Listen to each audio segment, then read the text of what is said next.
I'm Kristina Bergston. Awesome. Can you just start off by telling us a little bit about your childhood? My childhood was, by all accounts, pretty normal. Um, I don't even know where to start. I mean, I grew up in the suburbs of Cincinnati. I in Westchester, Ohio. Um, my dad and mom didn't get divorced until I was 18, unlike most people I knew at the time. My dad was kind of an unsupportive rageaholic. We didn't really have a good relationship, I would say. My mom was kind of, I don't know. She was, she smoked a lot of pot. I mean, I did not really actually think we were gonna go into my childhood. Hopefully, they never see this interview. But no, my dad was just a rageaholic. He was kind of just an angry person all the time. He worked a ton. My mom and my dad really didn't love each other. I ended up kind of taking over maternal responsibilities up until the time I could drive because then I could get away from my family, mostly my parents. My mom and I didn't get along at all when I was like 13, 14 years old. Um, but I mean, other than that, I guess that's pretty normal though for American life. What were your dreams as a child? As a child, I wanted to be a novelist. I wanted to write stories about dragons and witches and fairies and stuff like that. If you don't mind, can you tell us a little bit more about just your personal relationship with your dad and how that generally felt? Jeez. Um, my relationship with my dad is not good. I mean, I haven't spoken to my father in 4 years at this point. And in part to do with my marriage. My dad and I felt like growing up, my dad never paid attention to me until I turned 16. And then all of a sudden, he looked up from his desk and realized I was 16 years old and he didn't like who I was. I was a little goth kid. I wasn't a bad kid. I never got in trouble or anything. It's just, I wore black clothes and black lipstick and listened to metal and, my friends were weird.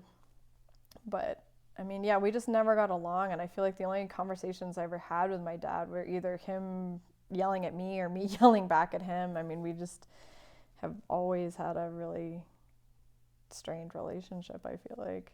How would you describe the feelings of that relationship? Jose, you're killing me. It's sad,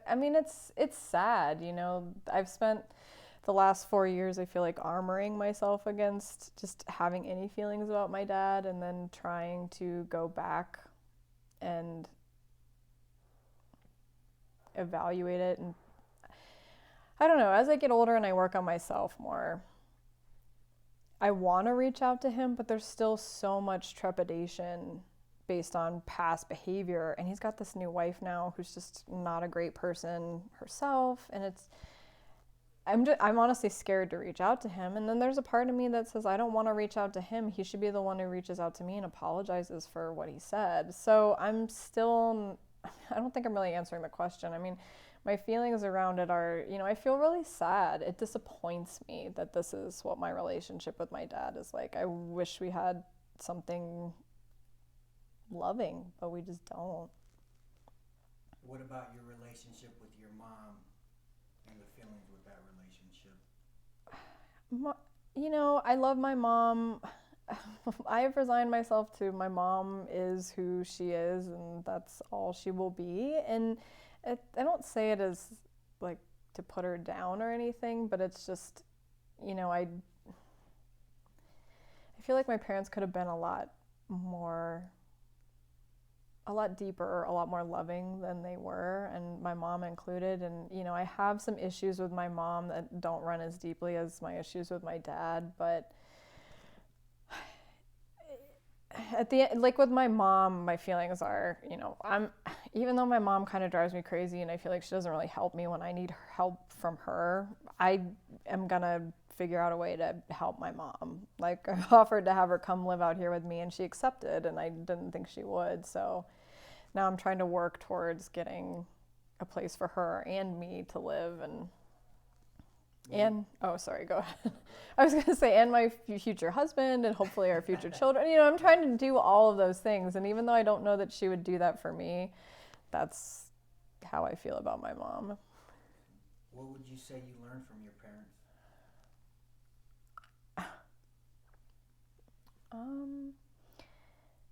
I would say I learned from my parents how to be, well, good and bad. You know, I think I learned a lot of bad things from my parents, that, you know, that I don't matter, I'm not important, I'm not, my feelings don't matter. You know, I learned things like that from them.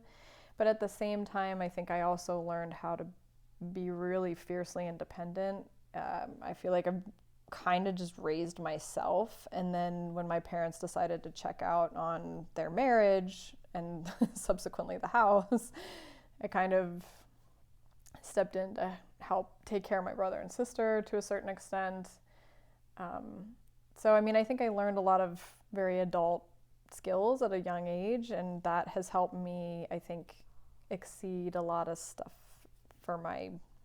compared to my peers, but I don't know if it was all good. So change of pace. Can you tell us about your first love and how that felt? Your first love can be anything. It can be a person, it can be a hobby, it can be whatever you associate as your first love. I think my first love was karate.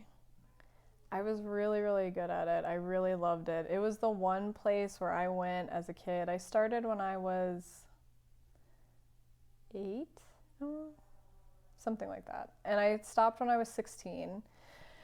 And it was the one place that I could go where everyone thought I was amazing. I got compliments from people. People loved me. I was the popular kid because I was really good. So all the kids wanted to be on my team. You know, it was just this place where I could go and be myself and really excel. And I just felt loved and accepted. And yeah, I loved it. Karate was amazing. Now, what about your first loss or heartbreak? And it's whatever you associate as your first loss or heartbreak. I think my first, I don't want to call it loss, but my first heartbreak was my stupid little 13-year-old boyfriend up the street. And he was just really mean to me. And he really broke my tender little 14-year-old heart. And I just, a really unnecessarily cruel way. And I know that kind of sounds silly because it's like, oh, he was 14, but... How was it unnecessarily cruel? Because he went off and like cheated on me with another little girl, and just, yeah, I know that sounds silly as adults because it's like, they're 14, you were 14, calm down. But I mean, it really, really hurt me, and it was just kind of reinforcing this lack of love that I felt in my life, like from my parents. And so to get rejected by somebody that, I mean, I told him, I was like, I've never cried in front of anybody before. I've never told anyone I love you. Like, I'm sure I told my parents I love them, but I don't remember doing it often. So, you know, like I really like bared my little soul to him, and he was just kind of like, yeah, whatever.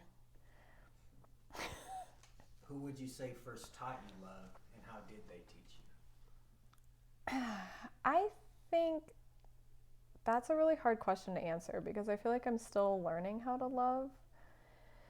I think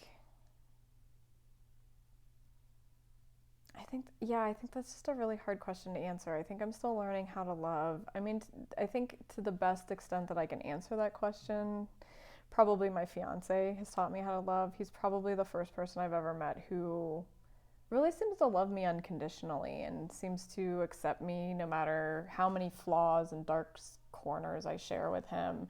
But I still think it's something that I'm learning how to navigate in terms of accepting that and letting that sink into me, and also reciprocating it in a very even way. So what he gives and what I get, I'm giving in return, if that makes sense. So what are some of the things that receptive to love, to be in that continual learning of love, since that's where you're at now? What are some of the things you do for that? I would say I go to therapy. Therapy has been huge. I'm starting to dip into shadow work. I'm starting to dip into chakra work. I'm starting to dip into meditation.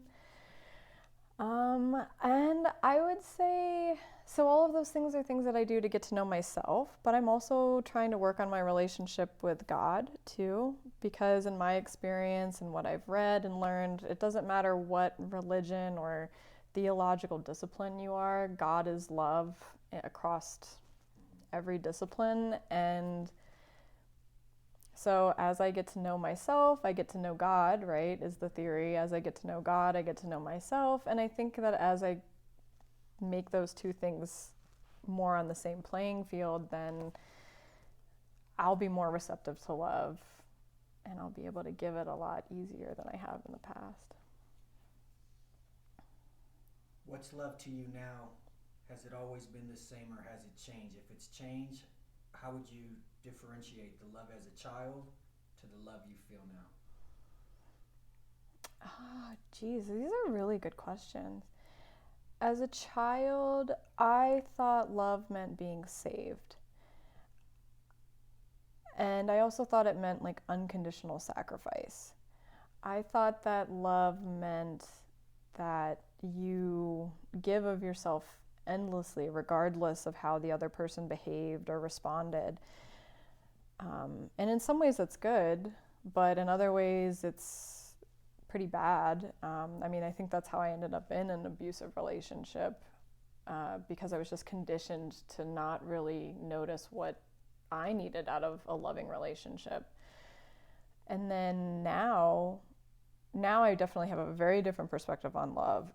I don't want to say that love is conditional for me, because it's not, but love is a lot more about what is done than what is said. Can you tell us just about a general good day for you, when you just look back at your day, you're like, man, this was a good day? Goodness. I guess waking up late, getting out of bed at like 10:30. The sun's shining, my dog is in a good mood. My dog's always in a good mood. I shouldn't say it like that, but I get to have a slow morning, slow get out of bed, and I go for a hike or I go for a run. I get to write something because I'm still trying to get back into writing. Maybe I hang out with friends, or I get to spend time in my backyard. I'm very happy with my backyard. I have these beautiful trees in my backyard, and I swear that's like half the reason I bought the house, and I love it back there. So just having a nice quiet night in my backyard would be the perfect cap to the day. Simple pleasures. What about a bad day? How does that bad day look like, and how do you push through that bad day? A bad day would look like lots and lots of work that I just can't keep up with.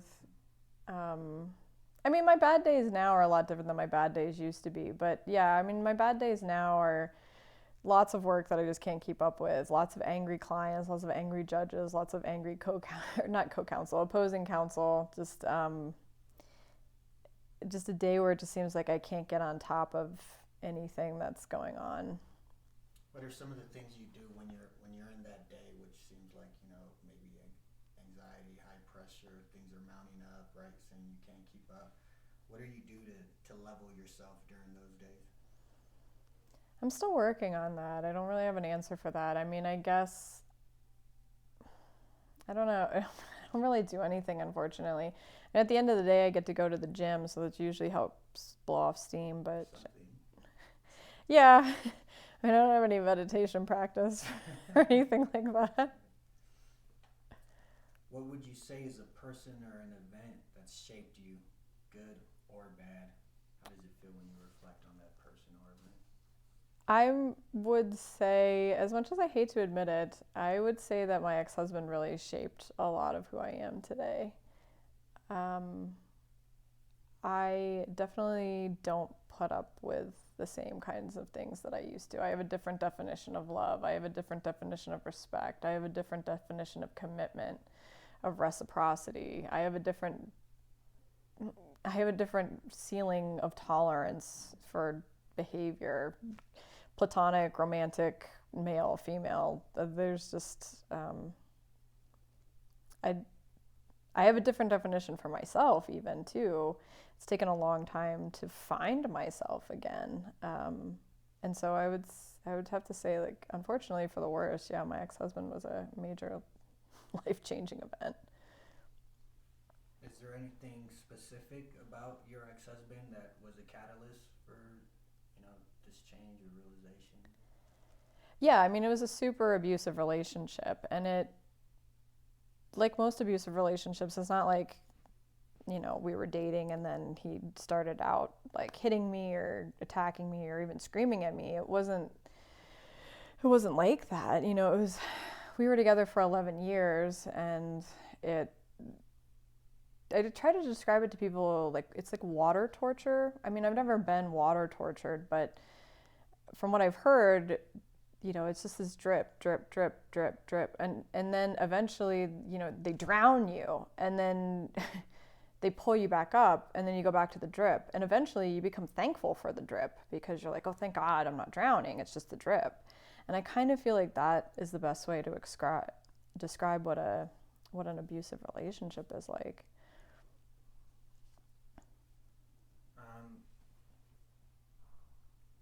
I mean, I personally know what it's like for someone you love to hurt you physically, verbally, and all those things. And I know that usually the first time is pretty jarring, right? When if it's intense the first time, like either the first hit or the first real big escalation of whatever's happening. Can you describe how that felt, if you, or that moment when somebody you loved, obviously your husband, that he would inflict that sort of pain on you? Yeah, I mean, the first time he choked me, I, I, I was stunned into silence. I mean, I didn't even know how to react. I honestly couldn't believe it just happened. I mean, my first instinct, I can't say that I even had any instincts because, like you said, it's this person who loves you, and so you don't expect it to happen. And yeah, it was jarring. I just remember freezing and getting away, and my first thought was, I'm never going to speak to him again. I can't believe this just happened. And that, and of course he came and, oh, I'm so sorry, I didn't mean to, all the excuses that come with it. And, and I was firm. No, we're done. We're done. No one is going to ever treat me like that. How dare you? We're done, and we were at first for a little while, we were done. But it, again, that conditioning from childhood that I was talking about earlier, I don't want to blame it all on my parents, and it's not their fault. I'm an adult. I was an adult at the time, but I think I just had an expectation of love that I don't have now, so I was willing to give him a second chance. But yeah, I mean, it was horrifying. I couldn't believe it. He looked like a monster to me. I was like, this is not the person that I went to dinner with a few days ago. This isn't. Eventually the question became, who are you? Are you this person that would choke me, that did choke me, or are you this person that makes funny jokes about the waiter? I mean, whatever. He wasn't a great person, so he would make jokes about people. But it's just. I think that for me, the physical abuse wasn't the worst part of it. The worst part of it for me was the questioning of reality. Like, who is this person? Who am I that I would be with this person? I don't know if that makes sense, but that makes sense. So, I mean, it's a mental war that mm-hmm. you're. I mean, it's complex. It is. And when you're in it, the feelings in it are conflicting, right? But you give him another chance, and I'm sure you gave him another chance and another chance, right? Yeah, I'd lost track of how many times they came and left. I don't really remember. What would you say was a catalyst for you to actually, move forward in And a leave. positive direction? Yeah. At first it was because I wasn't going to put up with that behavior. And at first it was because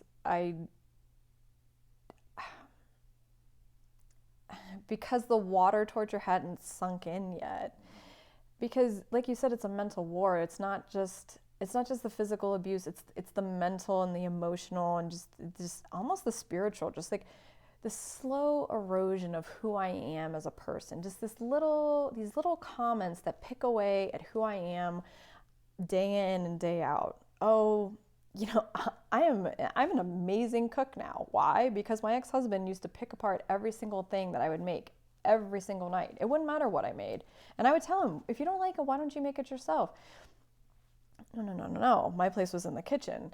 So every single night I would make dinner, and every single night there was something wrong with it. And every single night I tried harder the next time, and every single night it was, and it seems like, oh, that's not a big deal, but over 11 years, yeah, it can really like get at the core of who you are. And then when it comes to, oh, you're not smart enough to get that job, you're not smart enough to go to that school, oh, what was one of the comments? I got into a private law school in Columbus, Ohio, because I went to school in Columbus. I got into a private law school. I was on the wait list for I went to Ohio State. I was on the wait list for Ohio State. And he's like, well, you're lucky you got into the private law school because you'd never make it at Ohio State, which was a ranked law school. The private school wasn't. And I was just like, you're supposed to be my support system, and here you are, it's hard to get into any law school, and you're going to sit there and say, well, you're not good enough to get into the really good school. Because, of course, he was going to graduate school at Ohio State, but I wasn't good enough to get into Ohio State. Did I end up in Ohio State? Yeah, I did. And does it have anything to do with him that I ended up there? No, not really. I mean, tangentially, yes, but it's just little stuff like that. And I mean, I could sit here and go through all the stupid, like I washed mushrooms wrong. Like, how do you wash mushrooms wrong? My socks were on the wrong feet. Like, just stuff that it's just like, how does anybody even notice something like this to make a negative comment about it? But it's that slow erosion over time that, Adds up over years.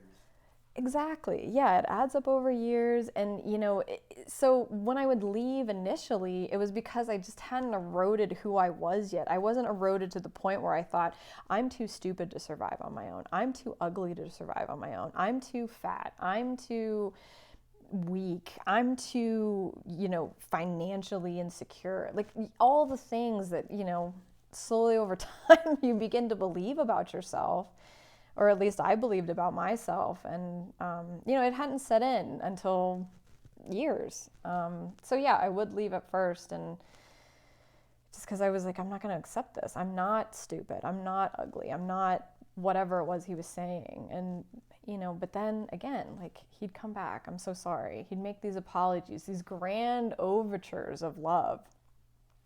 And it's just like, I did love him at the time. So when somebody you love comes back and says and begs and pleads and I'll change, and you want to believe that person. And I think what's been hard for me over the years is trying not to beat myself up for loving someone too much. And, some people will call it codependency, and it's like you can put whatever labels on it you want, but it's just like when I love somebody, I love them hard, and I love them with everything that I have, and I want them to love me in the same way. And unfortunately, at the time, I just wasn't aware enough to realize when someone loved me with everything they had back. Obviously, I'm assuming your fiance it's probably night and day now, right? Oh, absolutely. And I know that trauma from our past, whether it's from youth, relational, etc. Like it finds a way sometimes to creep into the good, positive relationships, and awareness is definitely one of the key aspects of being on top of that. But how do you appreciate your fiance now, knowing what like the bad side of it, and then being able to see the good? How does that feel to know that you're in a better place, in a better relationship with a person who's more in a more positive place? Yeah, I mean, I think, oh my God, you're gonna make me cry. I mean, God answered my prayers, honestly. Sorry, I didn't think I was gonna cry. No, I mean, being in a relationship with Yessie is, yeah, I mean, it's a godsend. I mean, I can't, yeah, like you said, it's night and day. I mean, it's beautiful. Think I didn't think love could be beautiful. I mean, when I met Yessie, I had sworn off men, sworn off dating, not in a bitter way. I wasn't bitter. I was just like, you know what? This is a lot of work that I just don't feel like dealing with right now. So when I met him, I just was not interested in a relationship, not looking for a relationship. I went on a trip to Morocco with a women's adventure group. And I told myself, you know what? I'm just going to be open to whatever God has in store for me. If it's being alone with lots of cats and dogs, I'll be alone with lots of cats and dogs. If it's, eventually getting married or eventually having a boyfriend or not, or just, being everybody's crazy aunt. I was open to whatever the universe had to throw at me at that point. And yeah, and I think in a weird way, even though I was just being open without asking God for anything specifically, he kind of answered my prayer and sent me Yessie. What's inspired you and why? Inspired me in general? Yeah. I don't know. That's a good question. Inspired me just in general. I mean, I've met a lot of really inspiring people along the way, and in my domestic violence support groups, I met some really inspiring women who've overcome like really horrific relationships. I mean, mine was not great, but I mean, these women have had super traumatic experiences, and to see them overcome the things they've overcome and raise children and go from being destitute. I was not necessarily destitute. I mean, some of these women didn't have any degree. I don't want to say education, but you know how it is nowadays with degrees. At least I had my degree to fall back on. So, women I met through domestic violence. I've met a lot of really great friends out here in Denver who are also really super inspiring women that just have also overcome a lot of trauma and difficulties in their own way. I mean, I really couldn't say that one single thing has inspired me. There's just been a lot of different things I've done personally and just people I've met along the way that have really encouraged me to not look at life as if it's so black and white, as if it's all bad or all good, as if that's the only options. There's lots in between. I mean, and sometimes things that are bad aren't always bad when we can look back on them. What would you say has been a humbling experience for you? If you can describe the feelings. The feelings behind a humbling experience.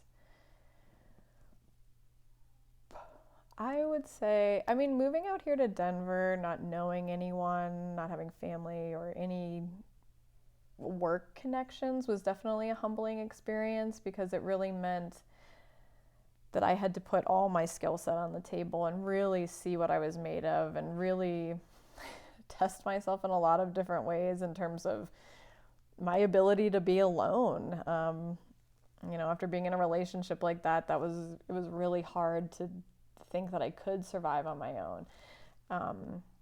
And when I moved out here with, I was supposed to work for a tax resolution company, like settle your debt for pennies on the dollar.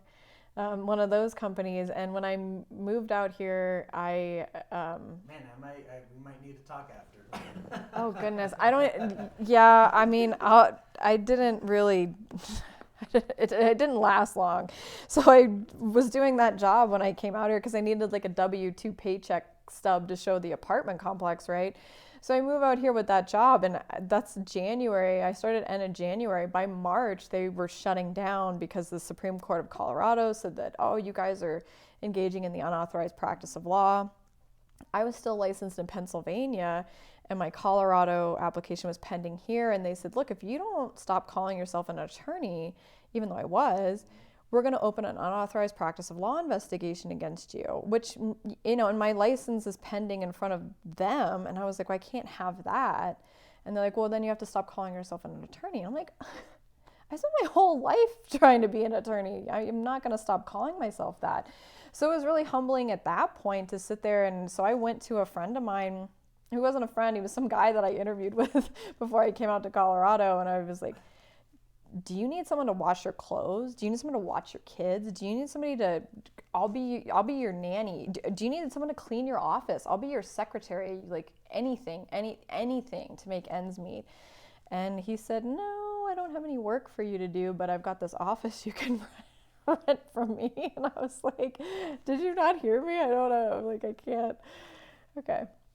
So that was really humbling to sit there and think, like, I don't know what I'm going to do. I don't know. Am I going to have to give up everything and take a hit to my credit, leaving this apartment and going back home and crawling into my sister's house and back into her spare bedroom because I'd been living there for 6 months after my divorce? I mean, that whole process was really humbling. Oh, did I? Sorry. Thank you. So this next question, if you could go in your mind and think, this life event can be mental, physical, or spiritual. Tell me about a time in your life that you can relate with the word war. War? I mean, geez. I mean, not to make it all about my ex, but like it was a war. I mean, like you said earlier, it was a mental war. I mean, especially towards the end, it was just so. I mean, I woke up more than once with him like choking me. Like like he'd wake up and throw his forearm across my neck, and it was just a constant. He would do stuff to keep me awake at night, and he would just, like, anything he could do to make my life harder, he did. And I was already bending over backwards to try to make things not terrible in my house. And it was just, yeah, it was like I was fighting, like, it was like guerrilla warfare in my own house. I never knew when the next attack was going to come. How does it feel to be out of that war now? I mean, I can breathe again. I just couldn't. I can think straight again. I can see straight again. I can connect with myself. I mean, I couldn't. I wasn't allowed to think. I wasn't allowed to feel. And I know it sounds crazy to say stuff like that. Of course you were allowed. And it's not like he was like standing over me. You will not think. But it's just to have a different opinion, to just have my own opinion. Yeah, I mean, to be out of that, I can connect with myself, and I can recalibrate my own compass and decide for myself what makes me happy, what makes me sad, and make decisions based on that. And it's an unbelievable relief. So same type of question. Go in your mind and think, this life event can be mental, physical, or spiritual. Tell me about a time in your life that you can relate to the word peace.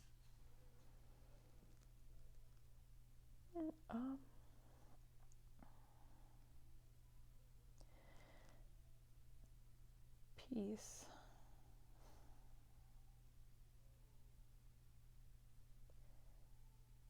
I would say my feeling of peace or even serenity came from when I came back from Morocco, and I was talking with Yessie on WhatsApp, and we decided that we were going to get married.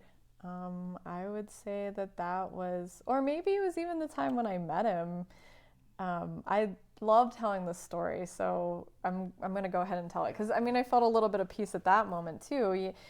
Yes, he was working at this hotel that I was staying at, and we just happened to catch each other in the stairs. And as he was going up, or I was going down, one of the two, he said to me, "Oh, do you want to come and drink wine with me after my shift is over?" And I thought, and before he even said that, actually, as I was walking towards him, I heard this little voice in my head say, "You are going to be with this man for the rest of your life." And I know that sounds, I mean, it was audible. It was audible. I couldn't even tell you, where it came from, but I just heard this voice in my head, and I felt,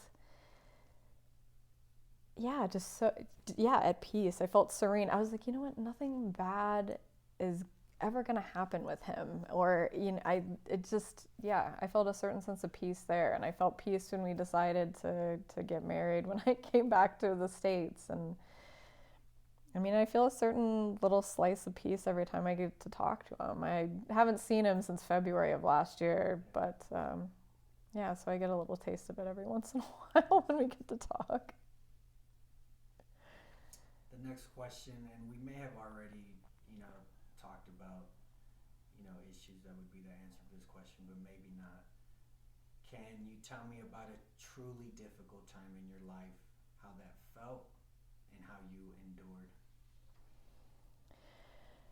Um, yeah, I mean, definitely the time with my ex-husband was very, very difficult. Uh, I think endured is a really good way to describe what I did. Yeah, hopefully I'm not repeating myself too much. But yeah, that's what it felt like. It was an endurance contest. How do I make myself as small and as un how do I make myself as much not like myself as possible to try to get through this and try to appease and try to not rock the boat? And yet still on the outs, it's so weird because even thinking back on it, it's like who I was in my house was completely different from who I was outside. And it's just, I mean, it ended up leading to things going sideways for me in so many different ways that, but yeah, I mean, but I think living with that level of compartmentalization too also contributes to why I was having such a hard time discerning what was real for myself as much as for what was real in terms of what he was doing. And I know you talked about one of the hardest things was questioning what's real. So for you today, what's the realest thing to you now?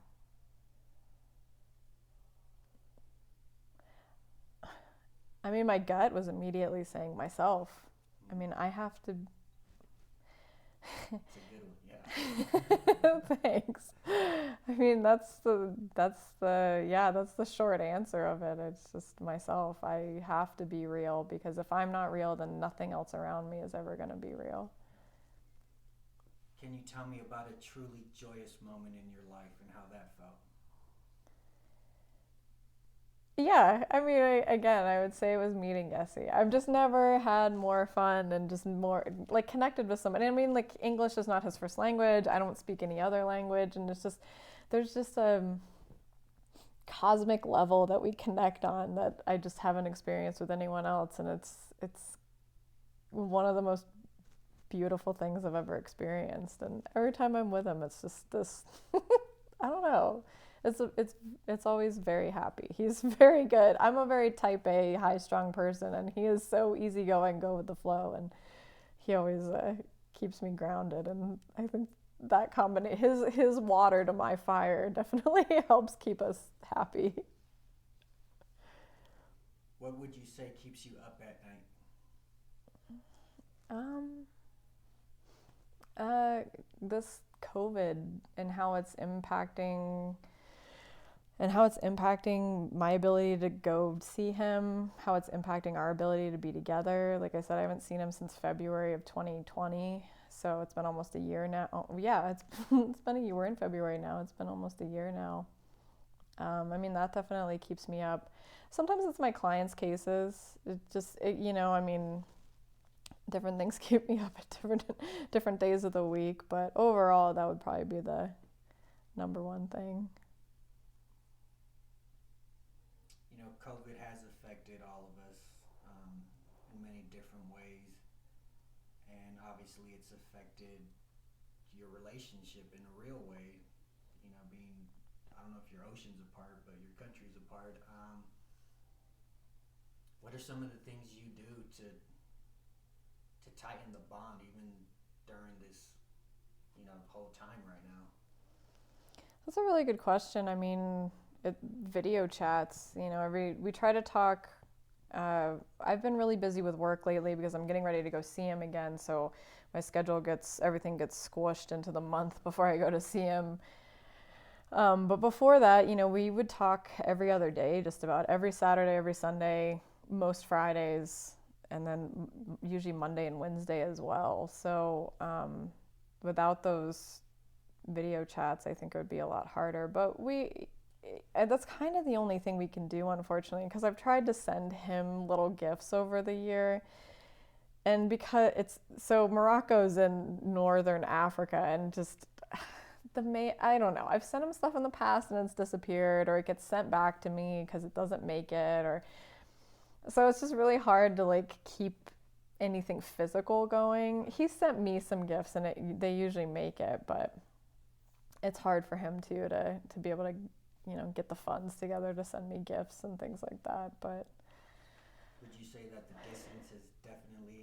distance in time has definitely made the love fonder? I think sometimes it does and sometimes it doesn't. It's really hard to do a long distance relationship without seeing each other for that long.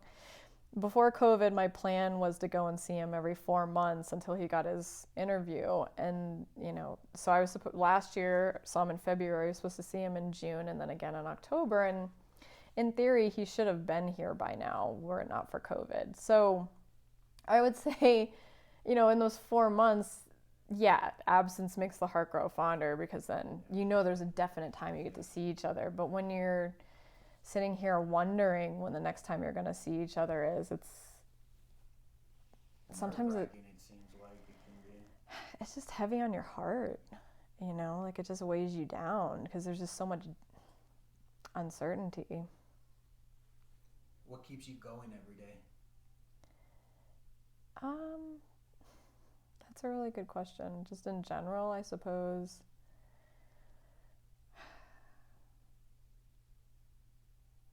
I'm not really sure. I mean, I would say, that I believe in what I do. I do love what I do. Sometimes it's hard, and sometimes so I work with animals I work with humans. I don't really work with animals, but I represent humans and their animals.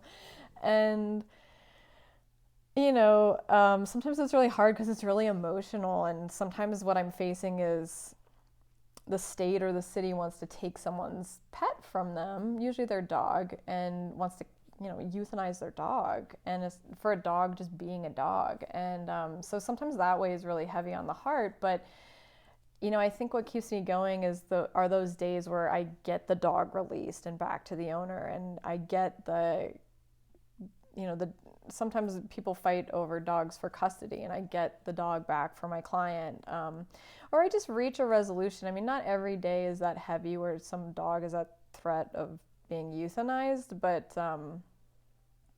it just feels good to win and do something nice for somebody else and help an animal, because these animals don't have any choice in the matter. They're really kind of the pawns of the justice system in a lot of different ways, or the predilections of humans, in custody cases. It's like a lot of couples adopt a dog not thinking about what's going to happen to the dog after we break up, and so the dog just has no idea what's going on. But it kind of makes me feel good at the end of the day to like help get this situation resolved so that way the dog has some stability, you know, because sometimes helping people you just can't help them, but at least in certain situations I feel like, well, if nothing else, I'm helping this animal. Imagine you're in the hospital today with only hours to live. What would be your regrets, if any?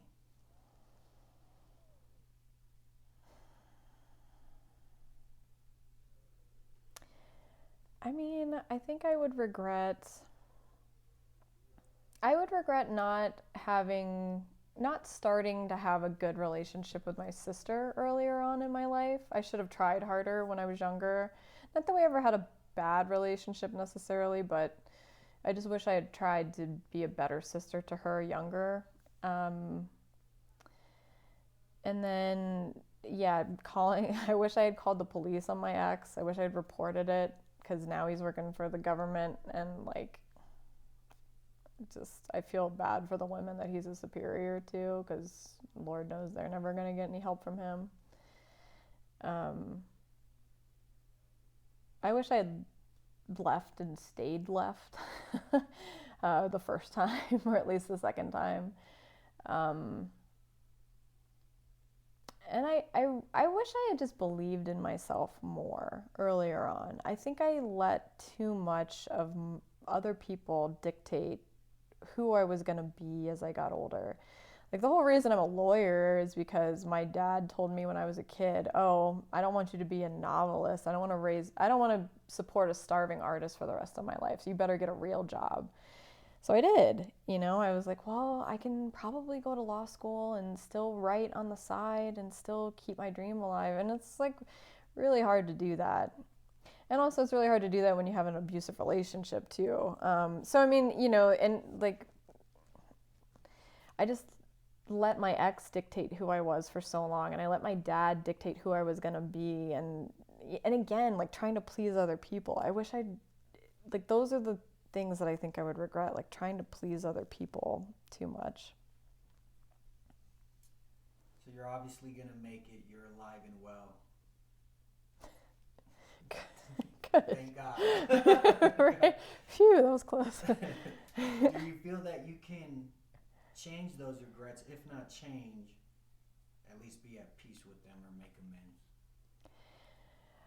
Yeah, I mean, those are all things I'm working on now. My sister and I have a really good relationship. She totally saved my butt today. I won't even get into the story, but you know, she and her husband saved me when I got out of my divorce. They let me stay in their house in their spare bedroom, like Big Lebowski style, with the curtains drawn, the opera music. Do you know what I'm talking about? Not everybody knows what I'm talking about. I mean, you know, like they really like saved me in that regard. And you know, ever since then, I mean, I tried earlier on in my sister's life when she got to college. I tried to come down to visit her and be supportive and things like that. But yeah, I mean, now, yeah, our relationship is light years better, and yeah, now I'm working on recalibrating that compass. What do I like? You know, trying to be real to myself so I can be real with everything else. And, you know, figuring out what makes me happy. What do I want instead of worrying about what everybody else wants or thinks. So, yeah, I'm working on it for sure. You told me what your dreams were as a kid. What are your dreams now? I want to have it all. I want to have a big successful law firm. I want to be saving animals all over the country. I want to have, you know, multiple attorneys working for me, doing this work that nobody else really seems to be doing. I want to have a husband. I want to have a kid, maybe two, I don't know. I want to write novels and go to the children's libraries and read them books. Like I love writing children's stories. Like I want to go and live in the mountains, and I want to travel the world and meet new people and listen to their stories and learn things from everybody else. I just, yeah, I want to have it all. Beautiful. You're the co-author of your life, but what's your picture perfect ending? it would be growing old with Yessie and like seeing our kids, at least seeing at least one child grow up and like, you know, have a loving relationship with him or her, and doing for that child what I couldn't do for my siblings and what my parents couldn't do for me. And yeah, I mean, just living a very quiet, peaceful life and growing old with the person I love. In a few words, how would that feel?